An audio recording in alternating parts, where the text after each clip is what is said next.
Okay, everybody, welcome back. This is Street Fight Politics, and I have a bone to pick. We have watched the Democratic leadership in Washington roll over and basically play dead for literally the last year or so. We dealt with the insiders there that couldn't stand up and tell Biden that, no, you're too old for this. You did a great job, but you need to move on. We wouldn't be here if somebody had the guts to do what they saw and knew was the right thing to do. They didn't do it. So here we are. Here we are when we had a chance. This should have been a slam dunk election, even with all the stuff about inflation and stuff like that. And the fact that the Republicans have been cheating nonstop with manipulating the voter rolls, making it much harder to vote. But instead, we have the D's in Washington sit there and, we need to move to the right. You know what? Look at Bernie Sanders, who's sitting out there doing all these events in red states and hacking the stadium, telling it as he sees it. Read the room, Schumer. Read the room, Hakeem Jeffries. I think Hakeem may have finally woke up. But we capitulated with one of the most hideous continuing resolutions in U.S. history. I mean, it is literally already starting to hurt people. I've already had people contact me to tell me that their latest Social Security check, they're already retired, and they're not, making in the maximum amounts. They're pretty much, on that minimum side. Their checks were cut in half this month. No explanation. They were just cut. And we knew this was coming. And the issue is when are we going to put up a fight? What's it take to put up a fight? One of the things is Harry, who's is on the road and can't be here. He's actually, going down into Ken's territory down in North Carolina, had put out a piece over the weekend saying that, and you got to remember, Harry's a military guy, was in for, a full career in intelligence, that he actually thought that Schumer did the right thing. And because this is not a fight we can win. And I disagree with that. I agree with him that, no, we're not going to win. As Trump would say, we don't have the cards. We just don't have the cards. But the thing is, though, when you're playing poker, sometimes you have to show somebody you're going to go in, even though you both know you've got a losing hand, but you've got to show and put the money in that there's going to be a hand coming up that you will win with. And again, I tried to pull up something that was actually from a Star Trek movie that was going to be my answer. And it was in when Captain Picard was fighting the Borg, and he was being confronted by one of the castmates, saying, blow up the ship. We got to stop the Borg. And he goes crazy saying, no, we give in. We fall back, they advance. We, give in to them, they take over. There's no line that they won't cross. So I am drawing the line. No further. We stop here and fight. And I think that's what Schumer needed to do. It's like, even though it was going to be a losing battle, you may not have gotten one concession, but you have to show that you're willing to fight. And that is the one thing, since I have been over on the Democratic side of the ledger, that's been way longer than Marlene Galen Woods, by the way, that we have a party that refuses to get their hands dirty. They think that's beneath us. It's like, the whole Michelle, we go high when they go low. Well, bullshit. It's time to get a fucking knife and get down in the gutter and start fighting. And we need leadership in Washington that is going to put up that fight. I mean, my God. I mean, you look at what Trump did over the weekend. I mean, it is totally bonkers. I mean, he's using a 1789 War Powers Act, which has never been used in peacetime, never. And you want a constitutional crisis? We're there. You don't have to wait for one. This is not the slippery slope. No, we've already tumbled our ass down the hill, and we're down at the bottom now. We're there. I wish it was the Kobayashi Maru, because I would be definitely reprogramming it for the wins. But I mean, and so, if we can't invade, and I've contacted both my senators, Gallego and Kelly, saying, you know what, we need to get Schumer out of there and put somebody in that will fight. I'm not sure who it would be, but it's not Schumer anymore. We need somebody else, and we need the people from Christine's generation to start stepping up into those leadership roles, because I'm an old man. It's like, you can only hurt me so much before I just say, give me my Social Security check, whatever's left of it, and I'll go whatever. Christine, on the other hand, has a life fully ahead of her, and her generation are the people that I want to see pick up this ball and start running with it. And when they're out there, the David Hogues of the world and Gen Z, I'll be there supporting you. That means moral support and, more importantly, financial support. And that's what we've got to have. Anyway, that's it for my opening rant. But God damn it, no further.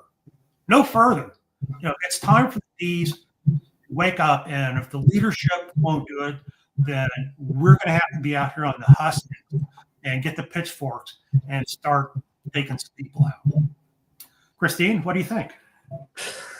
I mean, I think you captured the sentiment of how everybody feels. Well, I mean, not everybody, but many people, myself especially. And I do feel like it was a deep betrayal by Chuck Schumer. He actually spoke at my college graduation, fun fact. But in any case, I think at the end of the day, he's beholden to billionaire donors. So his interests are going to be more aligned with the people who are going to benefit from whatever is going on, rather than the Democratic base. Like, he is just so far removed from where the base is. And I think politicians like Chuck Schumer are the reason why young people who would vote for Democrats typically don't want to, because they don't feel any appreciable difference in their lives yet. Now they do, because now we've already gotten to a point where things are so bad. But at the end of the day, it's hard sometimes to convince somebody, no, you should trust my billionaire, not this billionaire, trust my billionaire.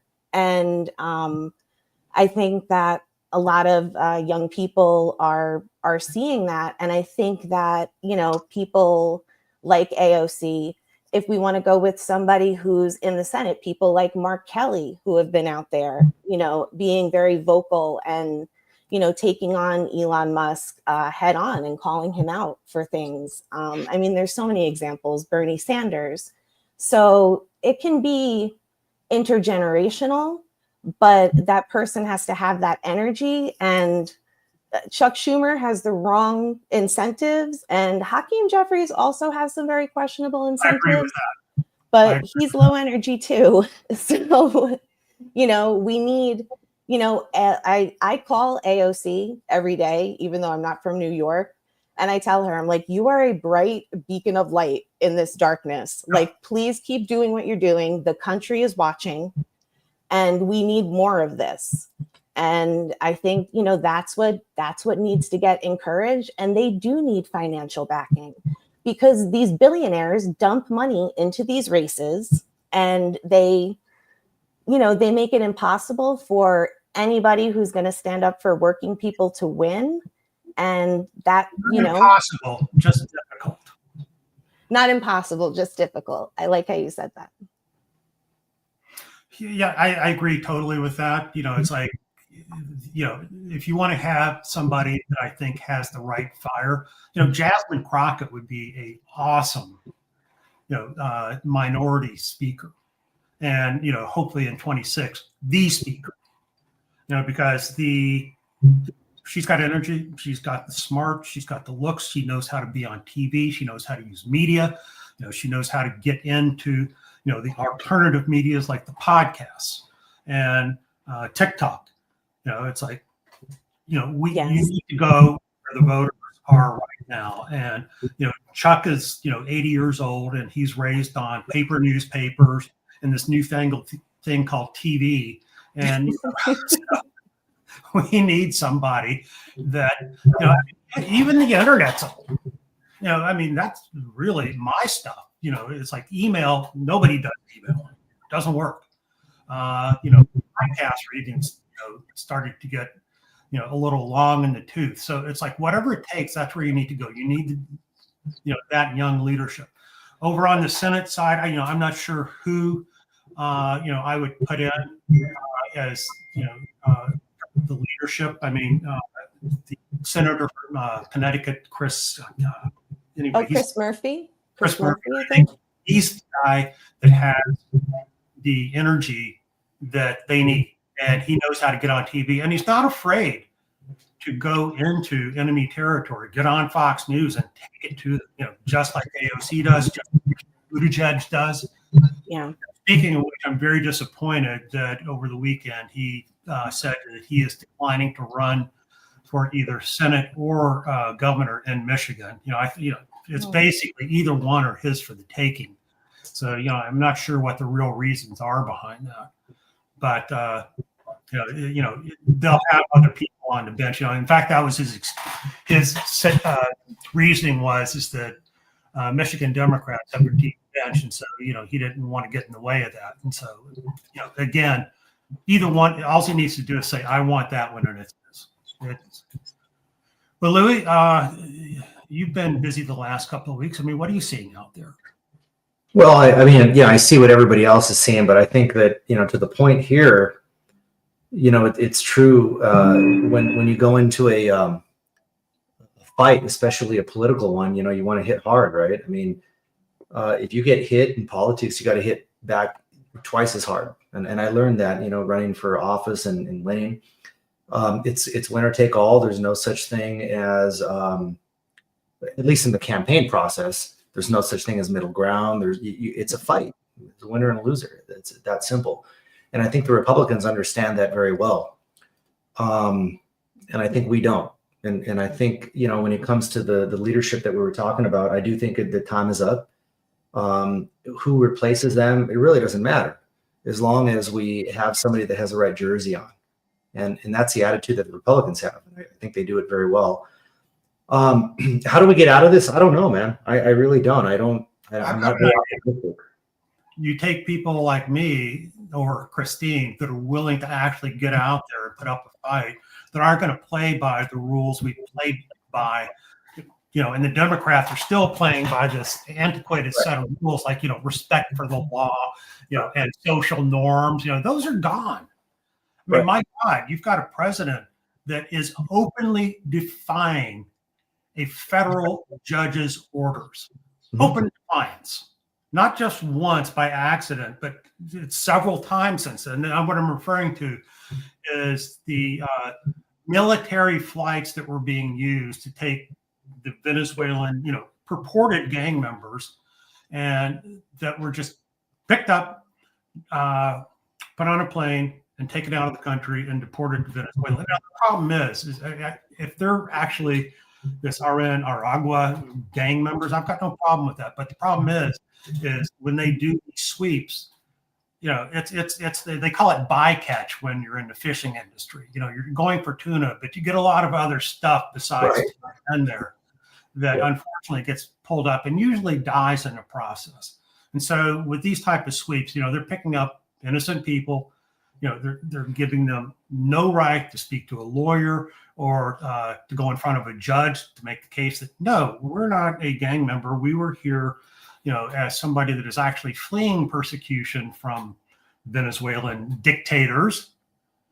And, and here you've got the Trump administration openly defying a federal judge's orders. And that is, again, we're there.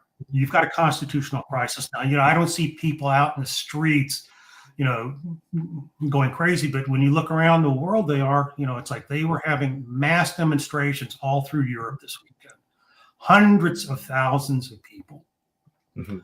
And, we still haven't gotten to that point here that I see that type of urgency out there. It's like, here, when, places like this, I hope so, Yolanda. I hope so.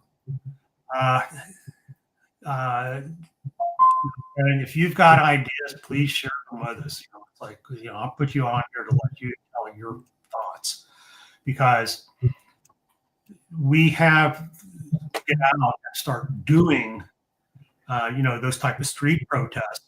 I think we're there, but it's like, I just don't pick that up out there. It's like, I was actually in a gun shop today, talking to my favorite, very right-wing gun shop owner who we've gone back and forth. And, one of his customers came in, and I can't remember how it came up, but Panama Canal came up, and it was like, by gum, Trump's going to get that back. I can't understand how we let that go. That was ours in the first place. And it's like, really? And it's like this thing about Canada. One of the things that's come out is Elon Musk's paternal grandfather was a Canadian citizen who was advocating back in 1941 for, with this group that was done afterwards, 1941, branded terrorists, where he was upon arrested, but they were trying to push for uniting Greenland, Canada, and Panama into the United States and making them all one big country. Well, I wonder where Elon got that idea to come to do that. So this is not new. What they're doing is this is a plan that is all part of the Project 2025 plan. And again, we're watching people sit there and defy the law. We watched Putin go into Ukraine, starting a war. Putin is now never going to be able to leave Russia, because as soon as he sets foot in any place that he doesn't control, he's going to get arrested and go straight to The Hague for war crimes. And I could make and there's a lot of other people out there, all these autocrats, they're in the same boat and they know it. Let me find out something. I just got a note that I'm getting interfered with Mike. So, Louis, what do you think? Let me check on my stuff.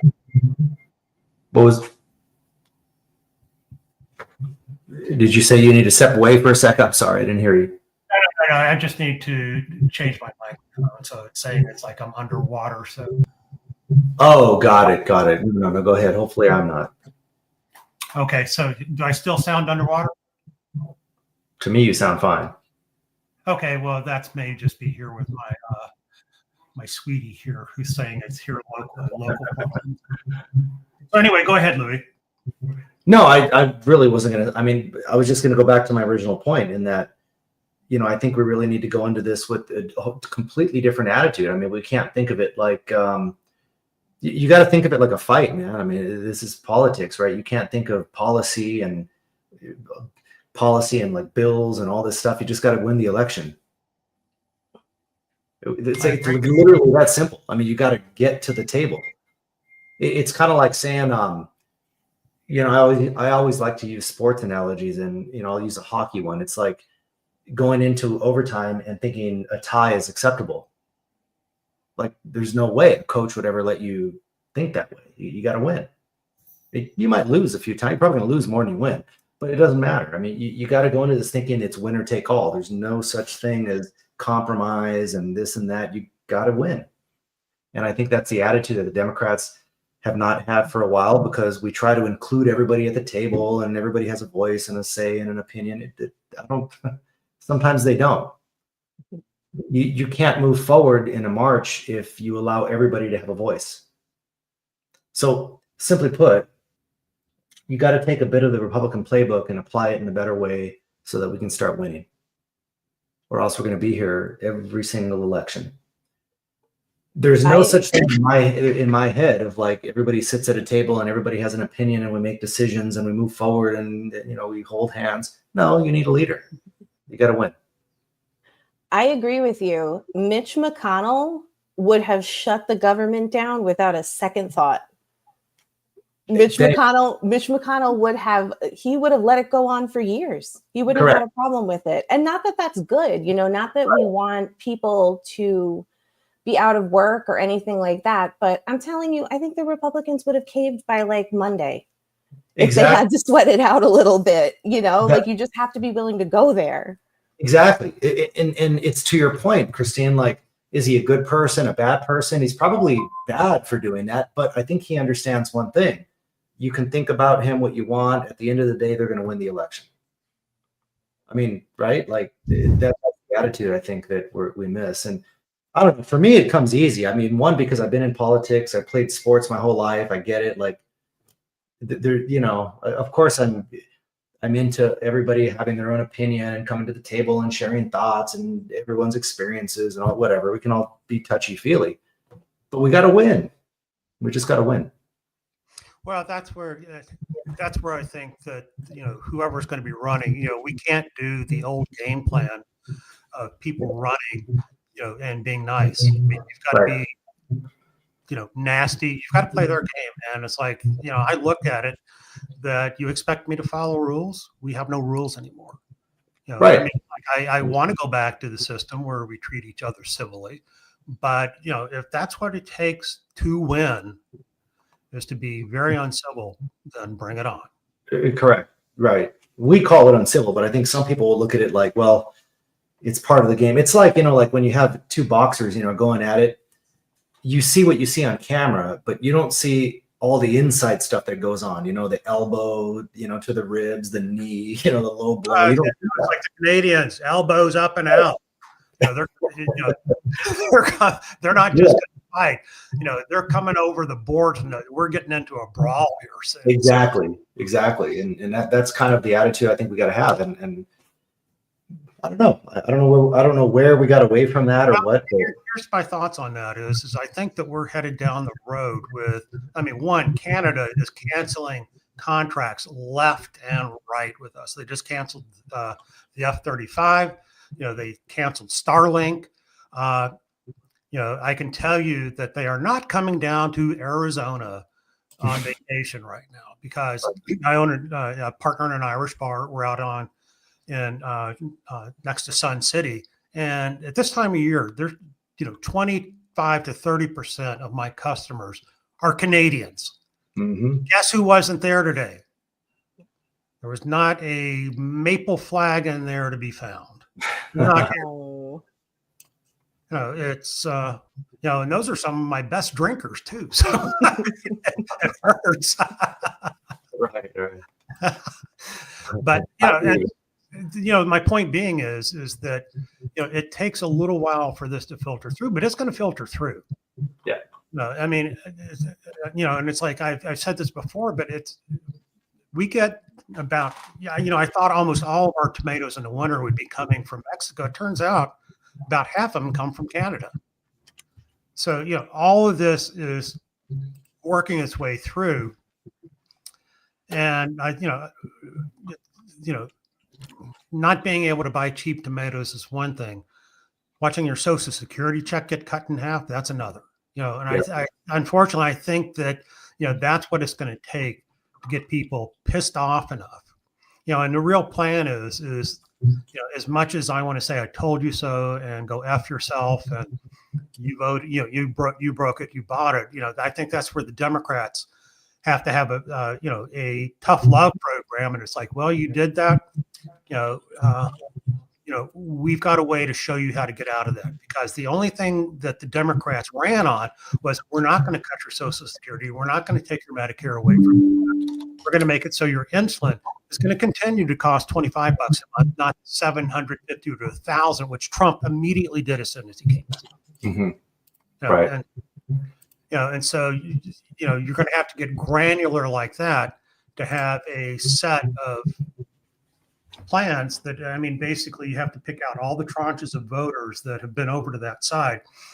And so Gavin Newsom, didn't have the right idea. I mean, it's like, yeah, we need to have the plan, but you don't do your first podcast with this sleazy ass bastard, Charlie Kirk, as your first person and think that he is ever going to ever agree with you on anything, much less any of the people that follow him are ever going to vote for you, because they are not. Mm-hmm. So, we need the leaders that recognize, who took you to the dance and who you're going to try to take to the dance. Charlie Kirk's not it. Joe Rogan's not it. Right. You want to go play footsie with those guys? As far as I'm concerned, Gavin Newsom has killed his political career. He wants to be president. He's going to run. Not with my support. If you're that stupid that you would think that that's the way to go, no. You need to follow Bernie. You need to follow AOC. You need to follow Jasmine Crockett. There's a whole bunch of people out there that need to get that we need to be pushing to take over the leadership. And if we have to have a knockdown, drag out fight in the party that is bloody to take out Schumer, then so be it. It's time. If we're going to have that fight, we have to have it now. Yeah.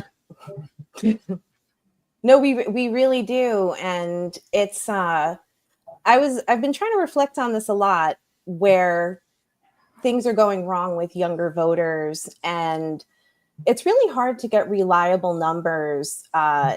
Like even, since the election, certain polls will tell you that, Trump is really popular with younger voters, and then the next one will be like, oh, his popularity is plummeting. And, I've come to really not trust any of them. And I think that the margins are kind of thin on some of these, so it's hard to tell. But, like one thing about being young is a lot of young people have sort of like a contrarian spirit, right? So, I think that's why Joe Rogan, got so popular, because, it was like introducing people to all these ideas, bringing in unconventional thinkers. There's a whole theory about how pseudo archaeology and people like Graham Hancock kind of open you up to that whole world of, scientific disinformation. And then, all of a sudden you're watching the Weinstein brothers and like not getting a vaccination. And, this is the pipeline that young men go down. And I think that having people in the space as sort of surrogates for the politicians who, we want them to be super aggressive, like a Jasmine Crockett or an AOC, but they still have to be somewhat polished to an extent. But what Trump did really effectively in the previous round was utilize podcasters and Twitch streamers and people that were talking to these, demographics that he wanted to reach, and got them to endorse him. And, and also sort of subtly building up that message over time through indirect messages that they're getting from spending, 8 to 10 hours a day watching this guy play video games. So, I think that on the left over the last couple of years, there's been sort of a dark woke movement where it's definitely focused more on class consciousness than identity politics, but it doesn't completely abandon those groups. It like seeks to build coalition with them by treating them like everybody else.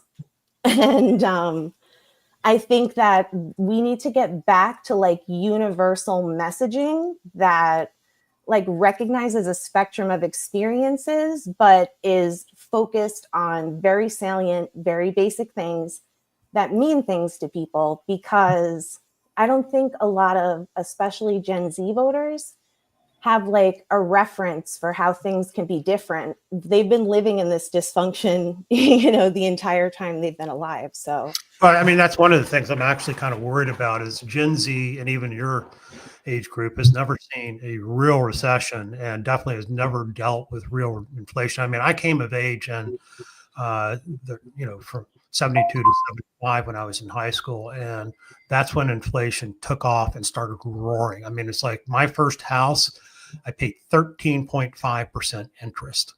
Think about that, 13.5. I mean, it's like, this generation looks at 6 and 7 and they're just aghast. And I can tell you, it can get a lot worse, a lot worse.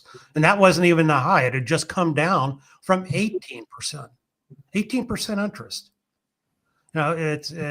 So that's where, my generation can provide the institutional experience, but ultimately, what I want to see is more of a hands-on deck where I want to see a lot of candidates running that are all trying different strategies and ideas. This idea that everybody has to play by the same playbook and, we can't criticize each other. It's like, no, I want to see, I'm not picking any favorites. It's like, whoever's going to be our presidential nominees, it's like, I'm going to wait and let you sort it out. And it's like best person win. And, so this idea that, you stood in line, so it's your turn next, done with that. yeah. I mean, really, it's like, you're in this game. So what are your thoughts? No, I agree. I think it kind of comes down to something real simple. I think as Democrats, we just overthink this stuff. That's all it is, man. I mean, look, I'm telling you, because I know these people, man. I talk to them. I play hockey with them. I hang out with them. I mean, these are average people that don't think about this stuff like we do. They go to work, they come home, they don't watch the news. I mean, we're in our own heads as Democrats, Well, I think that I agree with that. It's that's where I think our strategy needs to, one, it's like we don't need to be spending billions of dollars doing TV commercials, because it's like, if you're like me, it's like eventually it's just like I start clicking the channel, turning it off, not paying attention to it. If you want to do TV commercials, you save it for the last 10 days before the election. I shared this story on an earlier show that we did, and I remember, it's not funny, but it is when I think about it. When I was running for re-election, and I was mayor of the city when I was doing this, I remember knocking on a guy's door. Right, he had the sign of my opponent on his yard. I went into his house anyway. And he's, leaning in, I'm knocking on the door, talking to him. He's leaning into me about how terrible I am and all that, whatever, right? But I'm still going to talk to the guy. Anyway, he's like, well, I'm not going to vote for you. All right, okay, well, here's my information. I turn around and start walking away. And out from the backyard, his dog comes out. And his dog comes up to me and jumps on me and starts letting me pet him. And I'm talking to the dog. And the guy goes, you know what, Mr. Lujan, my dog likes you. I'm going to vote for you. And it hit me at that moment. Has nothing to do with policy. Has nothing to do with what I can tell them about my platform, this and that. It has everything to do with trust and how I make them feel. That's it. And I think we miss that sometimes. We're worried about all these issues about bathrooms and this and that, when in reality, it's very simple. Well, I want to take that thought about issues. I've been considering running. And I'm going to be running, if I do it, an issueless campaign. If you come up and ask me, what are you going to do about this or that? I'm going to say, you know what? I've got the concept of an idea, and you'll just have to wait till I'm in office. And then, at that time, it's going to be a great plan. I promise you, just the best plan. And I'll have it for you then. Or you could be even better. You can just be, I don't know. I have no idea. I don't know. That's too honest. But I think people can relate to that. I think that's almost too honest. I think it comes down to what's the entertainment value. And so, I look at it, instead of doing all this stuff where you're running around to every Elks Club and, whatever meeting, do it all online until the last little bit of the election, and then you start doing it. You want to do TV, why waste bullets until Yeah. the people you want to get hold of don't start paying attention until the very last second anyway. Right. And they literally are not watching the TV channels that I watch and you watch and Christine watches, Yeah. watching. I don't know what they watch. So What was it that find out. speaking of like the too honest joke, what was the thing on The Simpsons years ago where the I can't remember, it was like the Mayor Quimby thing when his slogan was, if you were running, I'd vote for you. I think we need campaigns like that. I'm dead serious. We've got to break out. I mean, it's like Trump broke the system, and if this system will be fine, I'll give you what you want. You want some entertainment, buddy? I'm going to bring it on. I mean, we're making fun and it's funny and all that, but in reality, I think my point is that there's a certain like simplicity to all this that I think we have to really focus on, because if we don't win the elections, we can complain all we want. We're going to be complaining from the outside. So what we need to do is we need to get people that are likable. Like, right. I want people's dog to like me. Right. And, I'm allergic to cats, but you know what? I'll man up and take a lot of antihistamines and pet your cat too. So, yeah, no, I mean, no, there's something to be said about that. I think a lot of this is not necessarily that they beat us. A lot of it is that we beat ourselves. I mean, we didn't. Well, I mean, when we go back and look at 2016, as far as I'm concerned, Hillary would have been an amazing. Yeah, absolutely. But, she failed the likability test. I mean, there's just a lot of people that just did not like her. She was cerebral, measured, right. Told the truth, and that would, in the end, they wanted a con man but a showman. Yep, got it. Well, they got it. Yeah. There was enough damage that Biden managed to get in, but we want the showman again. You got him. Right. Exactly. Yeah. That's the whole irony to all this stuff, man. But if that's what the polity wants, then that's what we got to give them. Right. Get in first, and then you can have your policy wonk discussions late at night. Right. I mean, it's like you were saying, that's really struck with me since you said that you knew we were going to lose the election. When I think you were on a plane or on DC, and there was all these, young college age kids that were arguing, was calling what was it? Sportsmen is that.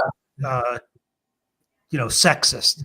And it's, and they spent, an hour going back and forth on that. And it's like, if that's what you're talking about, we're doomed. Yeah, correct. Yeah.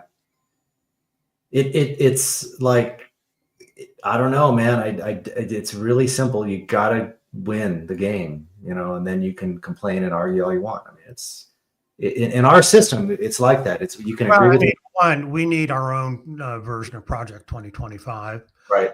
We need our own version of the Freedom Caucus, which we sort of have, but that's the 4 or 5 people, the squad or whatever they used to call themselves.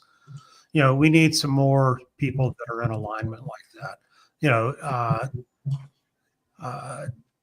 And again, let's put up a bunch of candidates, try out progressive messages, and not be afraid to own it. It's like, oh, well, you're woke liberal. You're damn right I am. That means I've got empathy. I've got the ability to look at somebody and put myself in their shoes. If that's being woke and liberal, then by God, I'm guilty. Yeah, and you can do both. I mean, I've always believed that you can support these issues that are important to the left of the left, and you can support issues that are important to the middle. I mean, we've had messengers like that in the past. It's not. I think that's where also that we need to stop doing identity politics. Right. Because that's one of the things I've been thinking, well, what if, I've got the, gay, lesbian, whatever. And it's like, you know what, I need your vote. But, if you think I'm going to give you a special seat at the table because you're voting for me because of who you are, no. You're either getting on board because you agree with the general things I stand for. But, we're not going to create these little silos that, you've got this huge Venn diagram with all these things that don't overlap. And if you move a little bit, this way in the Overton window, you just tie yourself up that you cannot win.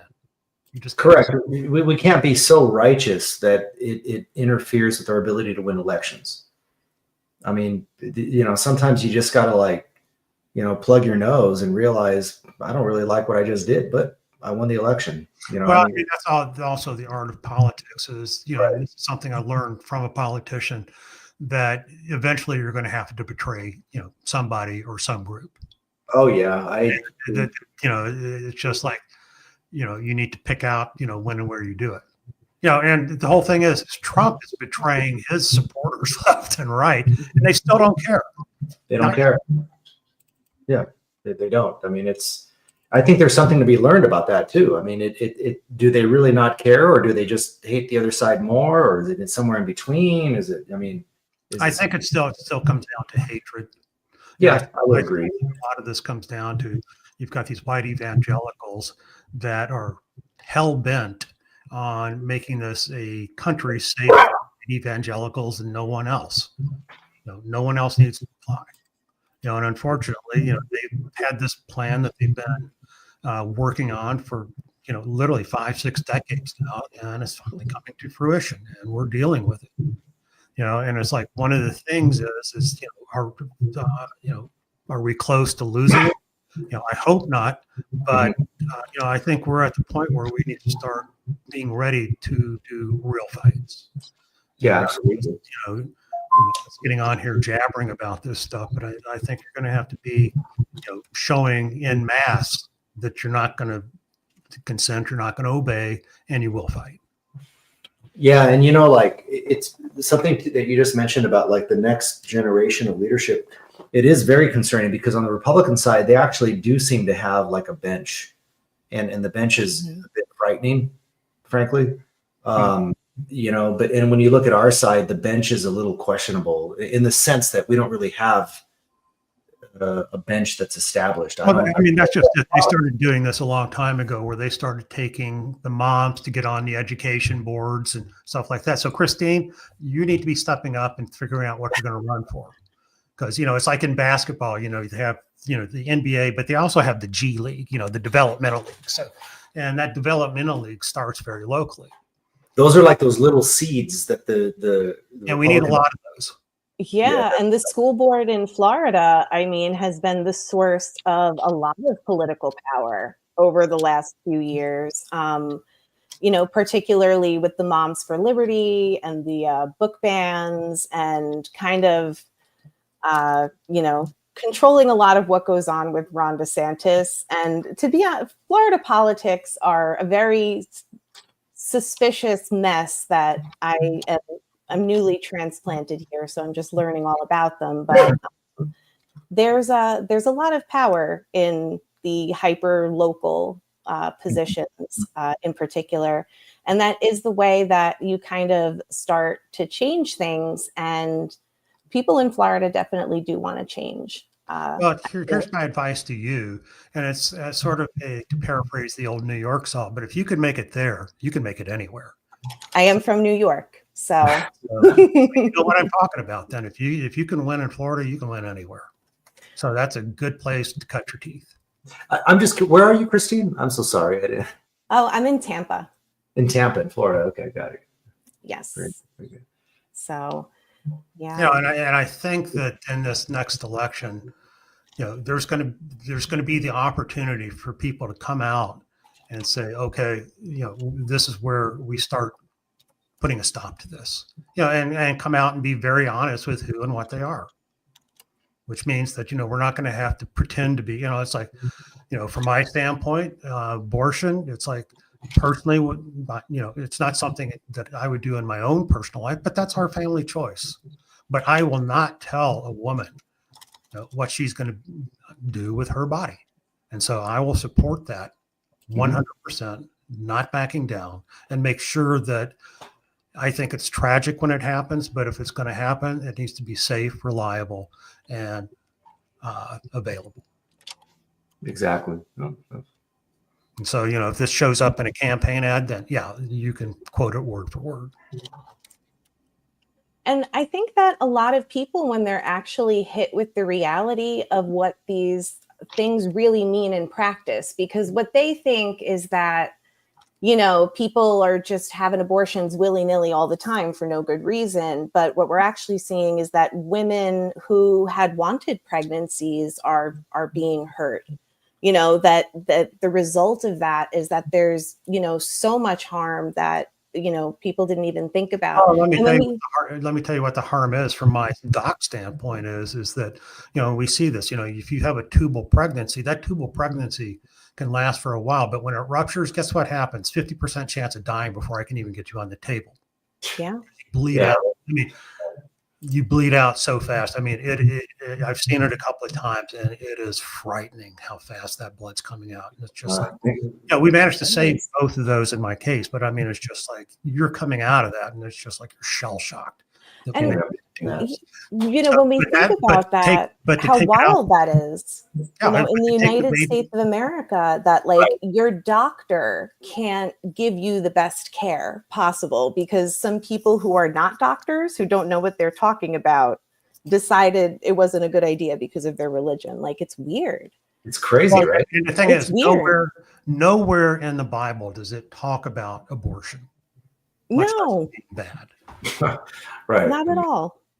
It's interesting because we've had this reunion of the trad Caths and the evangelical Christians where, they've kind of united in order to implement their Christo-fascist vision of America. And I'm sure that, if they ever get it, they'll fight it out between themselves once they get to that point. But the whole abortion issue, actually sprang from Catholics realizing that evangelicals were having more kids and they didn't want to be outnumbered. So there was a lot of sort of political pressure from Catholics to make abortion have limitations. And suddenly it became a big deal in the Catholic Church because of this competition in America between evangelicals and Catholics. All wars are won in the bedroom.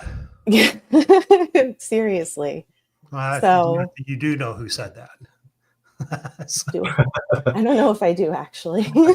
Either, but I'm interested now. But yeah, I mean, demographics is destiny. Yeah, that's the problem here. Well, I have talked myself out. So, do you guys have anything else you want to add on? No. Go ahead.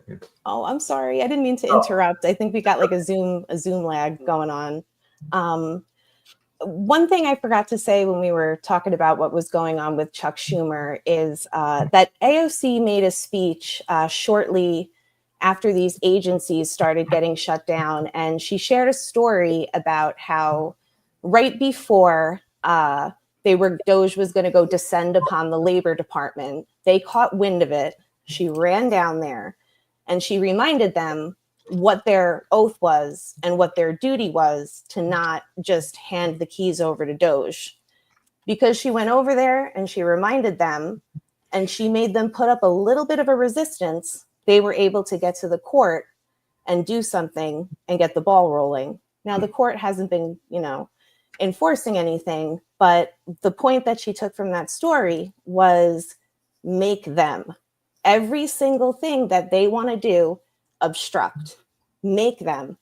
They want to do a partisan, quote unquote, clean CR when everybody knows that it's not. Make them get your cooperation to do it. What Chuck Schumer did was not make them. And when you don't have a lot of cards, all you could do is slow things down. So I guess my final point is that it would have been better if Schumer would have did that, because you have to make them do it. You can't just hand it to them, make them go through that and do it. I agree. Yeah, well, if anybody has anything else to say, I'll end by saying that I think we're on the cusp of a real constitutional crisis here, and we're going to find out more in the next coming days. When we see what the response is to a president and his cronies openly defying, literally constitutionally valid, but from a federal judge. And the problem is the judges don't have their own police force or army to enforce it. And that's always been the weak point of this. Right. It's like what they used to say about the Pope. When the Pope has his army, he can tell me what to do. He doesn't. You can just inveigh on your morals. Well, I mean, the other side has no morals. They they have a deep disrespect for the law right now, and that's a problem. And we have to, again, just like we pointed out, we have to recognize that we can't play by the rules and hamstringing ourselves by pretending to play by rules that don't exist anymore. Exactly. Right. Okay, guys, for everybody that's been here through this, I thank you so much for being here. And Vivian, I'm hoping that they'll cut us some slack on a bottle of bourbon we buy since they're returning it off. Maybe they'll lower the prices out of the stratosphere. And I'll be happy to buy some Kentucky bourbon. So, in fact, a lot of it. So until next week, we'll keep the lights on, and hopefully they won't shut us down before then. So everybody, good night, and thank you for being here.